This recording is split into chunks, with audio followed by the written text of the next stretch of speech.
माझ्या आईने ही गोष्ट मला सांगितली होती.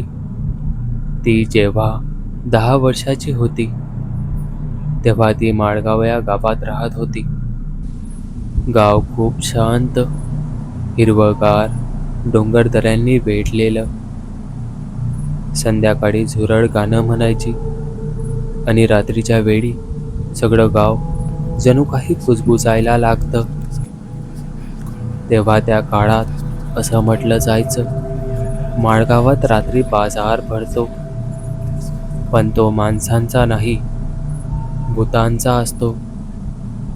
हो, भूतांचा बाजार, जिथे मृत आत्मे विकत घेतले जातात आणि जिथे प्रत्येक विक्रीच्या बदल्यात एखादं आयुष्य गहाण ठरतं. त्या काळात माझ्या आईचे आजोबा रामचंद्र साळुंखे, गावात सगळेजण त्यांना ओळखायचे. बलवान, शांत, पण डोळ्यात एक गूढ सावली असलेला माणूस. लोक म्हणायचे, रामचंद्र साळुंखे भूतांचा बाजार चालवतो. पण हे कोणी उघडपणे बोलायचं धाडस करायचं नाही, कारण साळुंख्याच्या घराभोवती एक अजब शांतता असायची. ती शांतता जी माणसांना गिळते. रामचंद्र साळुंखे यांना भूतांच्या बाजाराबद्दल सगळं ठाऊक होतं. कोणत्या आत्म्याची किंमत किती, कोणत्या भूताचं काम कशात येईल, कोणत्या आत्म्याला कसं बांधून ठेवायचं, ते हे सर्व करत असायचे. गावातले लोक त्यांच्या जवळ जायचे. साळुंखे काका, आमच्या शेतात दररोज काहीतरी ओरडतंय. साळुंखे काका, आमचं मूल रात्री बोलतंय कोणाशी तरी. आणि साळुंखे हसत उत्तर द्यायचे, सोडवून देतो. पण त्यासाठी ते एक भूत विकायचे. हो, ते भूत विकायचे, पैशात किंवा जीवाच्या बदल्यात. त्यांच्याकडे एक खास आत्मा होता, बिंचुर्या. त्याचं नाव ऐकलं की माणसं रात्रभर झोपायची नाहीत. तो एक असा आत्मा होता जो साळुंख्यांच्या ताब्यात होता. बिंचुर्याची सारी शक्ती होती एका छोट्याशा शेंडीत. एक पिवळसर केसांचा गुच्छ जो साळुंख्यांनी घरात गुप्त ठिकाणी लपवून ठेवला होता. तो शेंडा म्हणजे बिंचुर्याचं हृदय होतं. तो जिवंत होता कारण तो शेंडा साळुंख्यांच्या ताब्यात होता. बिंचुर्या साळुंख्याच्या आज्ञेत वागत असे. त्याला पाहणं अशक्य होतं, पण त्याची उपस्थिती जाणवायची. भिंतीवर थरथरणारी सावली, गार वाऱ्यात कुजबुजणारा आवाज आणि रात्री कुठेतरी दूरवर ऐकू येणारे हसूची चिर्रे. साळुंखे त्या भूताला आदेश देत, फलाण्याचं काम पूर्ण कर, फलाण्याच्या घरातून आत्मा हाकाल, आणि बिंचुर्या आदेश पाळायचा. तो साळुंख्यांचा गुलाम होता. पण एक दिवस तो गुलाम संतापला. त्या रात्री साळुंखे भूतांचा बाजार भरवायला गावाबाहेर गेले होते. घरात फक्त बिंचुर्या आणि आजी होती. ती घरात काम करत होती. त्या दिवशी वारा नव्हता, तरी घरांचे दरवाजे हलके हलके थरथरायला लागले होते. भिंतींमधून कुजबुज ऐकू येत होती आणि देव्हाऱ्याजवळचा दिवा स्वतःहून विझला. बिंचुर्या घरातल्या अंधारात फिरत होता. त्याचे डोळे दिसत नव्हते, पण त्याचा श्वास ऐकू येत होता. जड, गळत, जणू काही कोणीतरी अंधार गिळत आहे.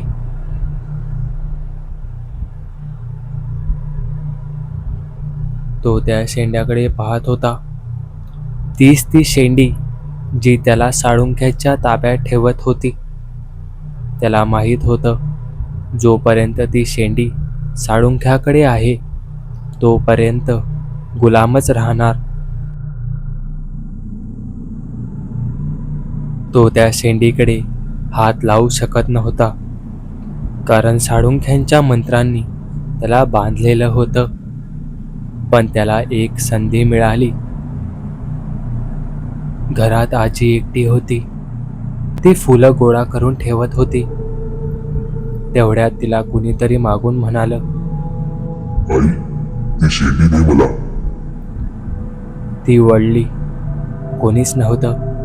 क्षणभर शंका आली, पण तोच पुन्हा आवाज आला.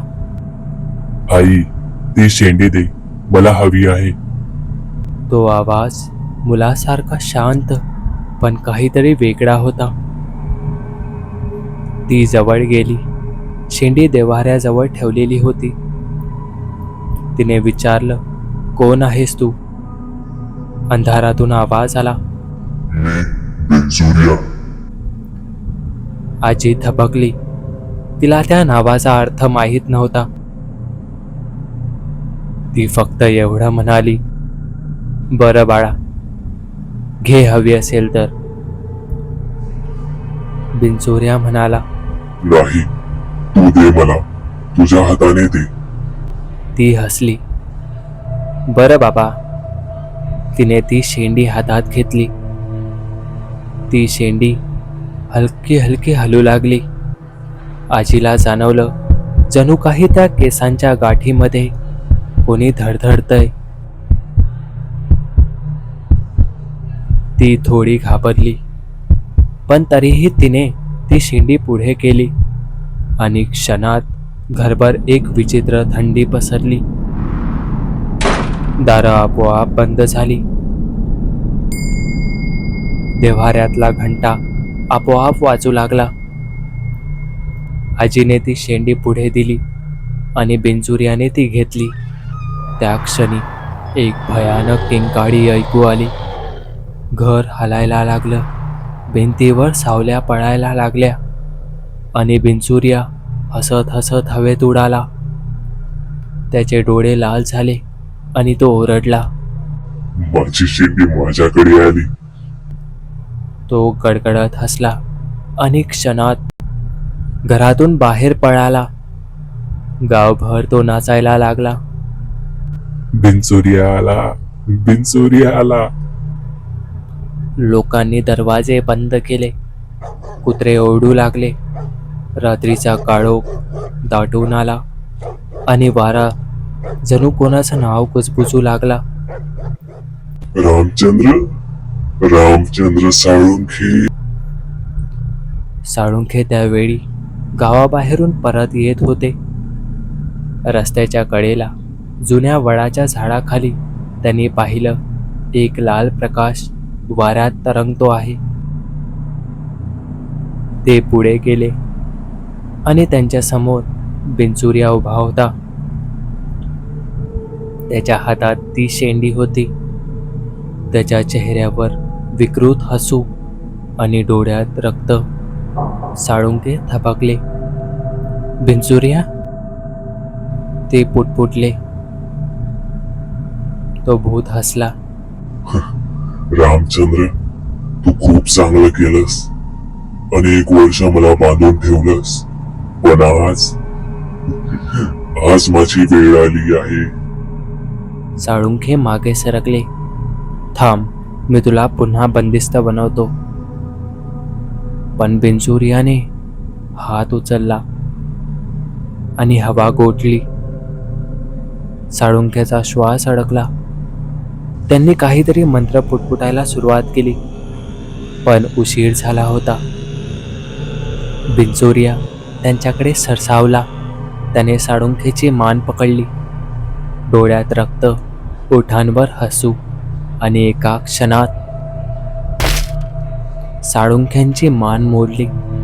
त्यांचं शरीर खाली पडलं आणि बिनचुर्या हळूहळू गायब झाला. फक्त वाऱ्यात त्याचा हसण्याचा आवाज उरला.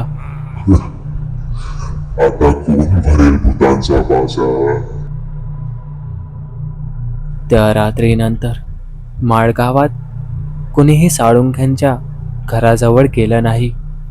भिंतीवर अजूनही हातांचे ठसे होते आणि देव्हाऱ्यातला दिवा पुन्हा कधी लागला नाही.